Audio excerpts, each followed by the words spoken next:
Anne-Marie Jean, bonjour. Bonjour. Alors vous prenez vos fonctions en Alsace au moment où la Poste fait sa révolution avec son plan stratégique 2020. Est-ce que notre région est prête au changement selon vous ?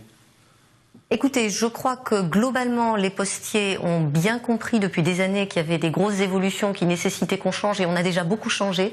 Et en Alsace, jusqu'à présent, on a été plutôt en avance là-dessus. On a souvent été pilote sur des projets. En tant que région frontalière, on a vu la concurrence arriver plus vite et plus fort que d'autres.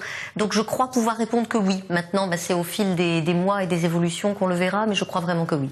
Alors 18 milliards de lettres et petits colis en 2007 distribués par la Poste, la moitié seulement à l'horizon 2020. C'est Internet qui vous oblige à changer votre modèle économique ?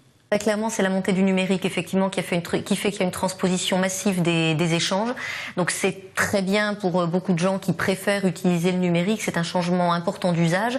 Là où c'est moins bien, c'est qu'effectivement, on comprend bien qu'avec une disparition de la moitié de nos volumes, alors que nous avons une structure de coût qui est à peu près fixe, parce que le coût de la tournée d'un facteur, c'est à peu près le même qu'il est à distribuer une lettre par foyer ou 10 lettres par foyer. Et par contre, le revenu pour nous n'est pas le même. Donc oui, ça nous impose de revoir notre modèle.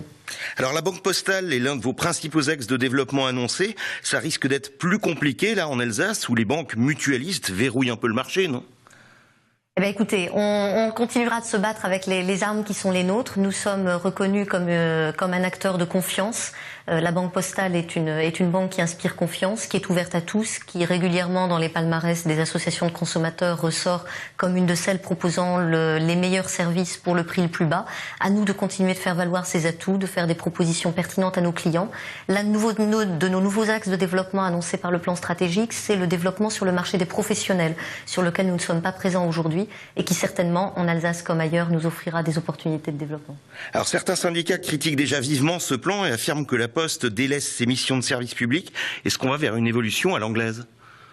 Je ne crois pas. D'abord, la Poste ne délaisse pas ses missions de service public. Elle continue de les revendiquer, de voir s'appuyer dessus. Ce qu'elle dit par contre, c'est qu'aujourd'hui, il y a un problème de financement des missions de service public.